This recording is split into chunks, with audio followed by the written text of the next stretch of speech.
ये वही भीनमाल से जसवंतपुरा जाने वाला सड़क मार्ग है जिसका इस्तेमाल आज से 60-70 साल पहले डाकू कानिया और वेलिया अपने डकैती को अंजाम देने के लिए किया करते थे। और ऐसा ही कुछ नजारा रहा होगा जब कानिया और वेलिया ने बस को रुकवा करके अपनी बंदूक से उनके सारे टायर जो है बंदूक की गोलियों से फोड़ दिए थे और अपनी माँ के अपमान का बदला लिया था।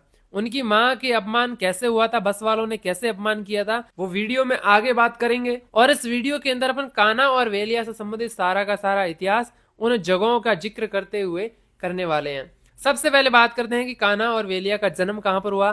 तो भीनमाल के अंदर उनका जन्म होता है। उनके पिता का नाम धनाजी दांदड़ था और जाति से वो रावणा राजपूत थे।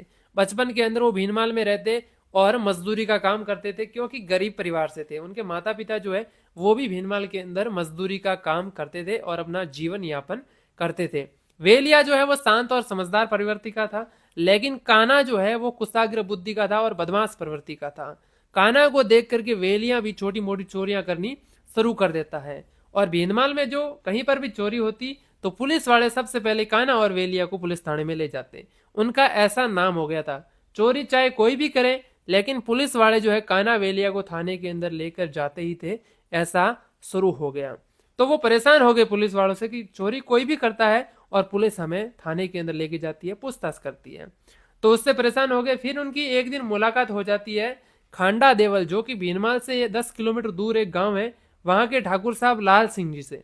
और लाल सिंह जी ने कहा कि आप मेरे पास में आ जाइए खांडा देवल, वहां पर मैं आपको काम दे दूंगा।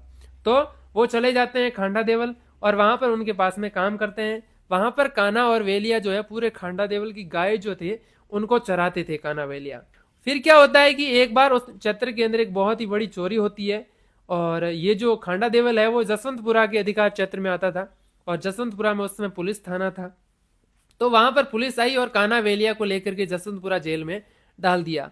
वो जो चोरी जो है करने वाले कोई दूसरे थे और एक बड़ी चोरी थी और उस चोरी के अंदर कान्हा और वेलिया को दोषी बता करके उन्हें आजीवन कारावास की सजा दी जाती है। तो कान्हा और वेलिया ने सोचा कि अपने को आजीवन कारावास हुआ है और चोरी कोई और ही करता है, पुलिस वाले अपने को कहीं से भी पकड़ के लेके जाते हैं बिना गलती के। तो उन्होंने निर्णय किया कि अगर ऐसा ही है तो अपन डकैत बन जाते हैं। पुलिस तो वैसे ही अपने को पकड़ रही है, डकैत बन जाते हैं और उन्होंने जेल को तोड़ करके वहां से फरार हो जाते हैं और डकैत बन गए। उसके बाद में वो सीधे सीधे पहुंचे धनवाड़ा, जो कि भीनमाल से 10 किलोमीटर दूर है। धनवाड़ा पहुंच करके वहां के ठाकुर साहब थे, उनसे कहा कि आप हमें घोड़ी और बंदूक के उपलब्ध करवाइए, हमें घोड़ी दीजिए और बंदूकें दीजिए। ठाकुर साहब ने शुरुआत में मना किया लेकिन उन्होंने काफी जिद की तो उन्हें घोड़ी और बंदूक दे दी गई। उसके बाद में क्या होता है, एक बार उसकी कान्हा और वेलिया की माँ जो है वो भीनमाल से खांडा देवल जा रही थी। उस जमाने में एक बस चलती थी भीनमाल से जसवंतपुरा के लिए, एक बस चलती थी और उस बस के अंदर बैठ करके उसकी माँ भीनमाल से खांडा देवल जा रही थी। तो रास्ते में जो कंडक्टर था उसने किराया मांगा उसकी माँ से, लेकिन उसकी माँ के पास में पैसे नहीं थे। तो बस वाले ने क्या किया, उसको नीचे उतार दिया गया। कहते हैं कि वो बस जो है वो अंबालाल माली की थी। उस जमाने में बस वाले मालिक का नाम था अंबालाल माली और जो कंडक्टर था उसका नाम था अंबालाल व्यास, दोनों का नाम सेम ही था। तो उन्होंने उसकी कान्हा और वेलिया की माँ को बस से नीचे उतार दिया। और जब ये बात कान्हा और वेलिया को पता चली कि हमारी माँ को बस वालों ने किराया नहीं होने के कारण बस से नीचे उतार दिया, अपनी माँ का अपमान किया है, तो दूसरे दिन ही वो बंदूकें लेकर के रास्ते के अंदर सड़क के ऊपर आकर गए और बस को रुकवा लिया। उन्होंने बस को रोकते ही सीधे उनके टायरों पर बंदूक की गोलियां मारी, उसके टायर फोड़ दिए गए और उनपे फायर किए।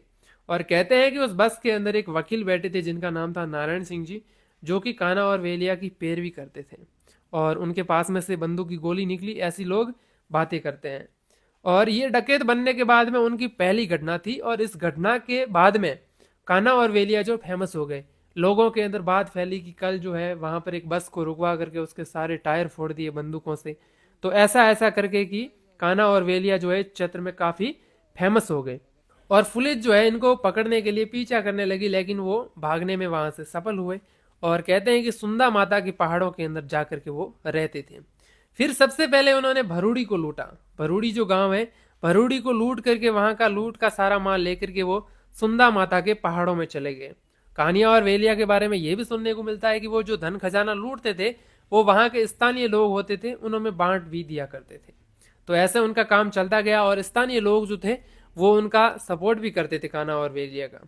और जो आसपास के ठाकुर साहब वगैरह जो लोग थे उस जमाने के, उनसे उनकी पहचान हो चुकी थी, तो उनसे भी उनको सुरक्षा मिलती थी। हथियार और कारतूस वगैरह जो है वो ठाकुर लोग होते थे, वो उन कान्हा वेलिया को उपस्थित मौजूद मतलब उनको देते थे और उनकी सुरक्षा का इंतजाम भी वो करते थे, मतलब उनको सपोर्ट मिल गया कान्हा और वेलिया को।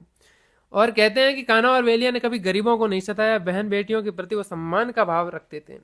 फिर उन्होंने भरूडी को लूटने के बाद में थूर को लूटा, मांडोली को लूटा, चांदूर को लूटा, मणिया को लूटा, चित्रोड़ी को लूटा, और गुजरात के पाथावाड़ा के क्षेत्रों में भी आसपास में वहां पे लूटपाट की।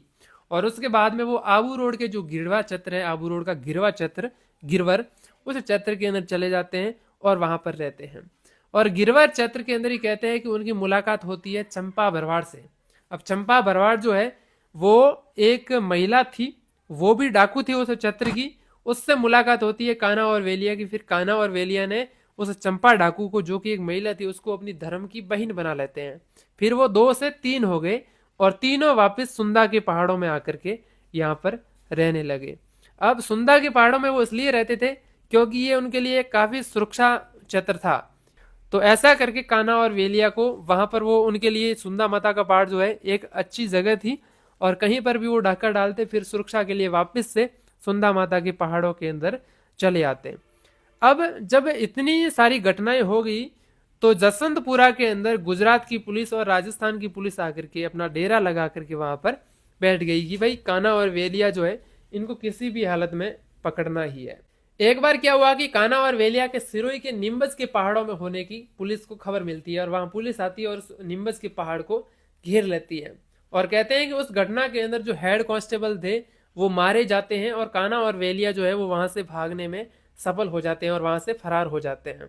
और इसके बाद में ये बात जो है राजस्थान के सीएम उस समय के थे मोहनलाल सुखाड़िया, उन तक पहुंच गई, गृह मंत्रालय तक बात पहुंच गई कि कान्हा और वेलिया को जो है किसी भी हाल में पकड़ना ही होगा। तो जब राजस्थान के मुख्यमंत्री तक ये बात पहुंची तो उन्होंने कहा कि कैसे भी करके उन्हें पकड़ो। तो पुलिस वालों ने कहा कि हमसे तो वो पकड़ में नहीं आ रहे हैं, एक आइडिया करते हैं कि उधर बाकासर साइड में डाकू हैं बलवंत सिंह, उनसे सहायता लेते हैं। वो एक ऐसे आदमी है जो कान्हा और वेलिया को कैसे भी करके पकड़ लेंगे। तो उन्होंने बलवंत सिंह बाकासर से कैसे भी करके संपर्क किया और उनसे कहा कि बलवंत सिंह बाकासर खुद एक डकैत थे उस समय में, वो पाकिस्तान के अंदर उस समय में डाके डालते थे, और जो डाकू लोग होते थे डाकुओं को लूटने का काम करते थे बलवंत सिंह बाकासर, जो कि पाकिस्तान बॉर्डर के सटे गांव जो है वहां पर पाकिस्तान के अंदर भी डाके डालते थे। तो उनसे कहा गया कि कान्हा और वेलिया को पकड़ना है, और आपके ऊपर, बलवंत सिंह बाकासर से कहा कि आपके ऊपर जितने भी मुकदमे हैं वो हम सारे वापस ले लेंगे, आप हमारी सहायता कीजिए, ऐसा कहते हैं लोग, बातें करते हैं। फिर तो बलवंत सिंह बाकासर ने कहा कि ऐसा काम मैं तो नहीं कर सकता, आप एक काम कीजिए, पीचावाड़ी जो कि सांचौर के अंदर है, वहां के ठाकुर थे शिव सिंह जी, उनसे बात कीजिए, वो आपकी सहायता कर देंगे। फिर बीचावाड़ी जो है सांचौर के अंदर शीतलवाड़ा तहसील है, वहां पर आया हुआ है, वहां के ठाकुर शिव सिंह से उन्होंने बात की। तो शिव सिंह ने कान्हा और वेलिया से संपर्क किया और उन्होंने कहा कि आप हमारे यहाँ पर आइए, अपन बाकासर चलते हैं और बलवंत सिंह बाकासर से मिल करके बड़े बड़े धाड़े करते हैं और पाकिस्तान के अंदर लूट करते हैं, वहां पर अपने को ज्यादा कुछ मिलेगा। तो इस लालच के अंदर जो कान्हा और वेलिया सुंदा का पहाड़ छोड़ करके बाकासर आ जाते हैं।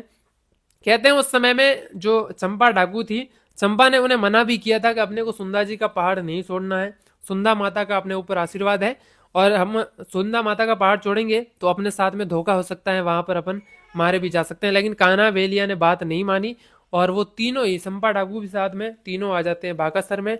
और जब आए और उनसे कोई दारू वगैरह की मतलब महफिल हुई, जब मिले तो दारू की मनवार करते हैं और कहते हैं उस दारू के अंदर जो है जहर मिला दिया गया और कान्हा और वेलिया की मौत हो जाती है।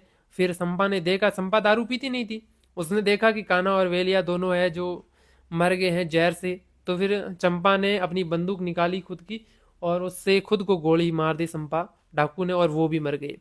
इसके बाद पुलिस इन तीनों डाकुओं के शवों को बाकासर से भीनमाल लेकर आती है, और जब ये बात यहाँ के लोगों को पता चलती है तो भीनमाल समेत आसपास के काफी सारे गांवों के लोग जो है वो भीनमाल के अंदर इकट्ठा हो जाते हैं कान्हा वेलिया के शवों को देखने के लिए।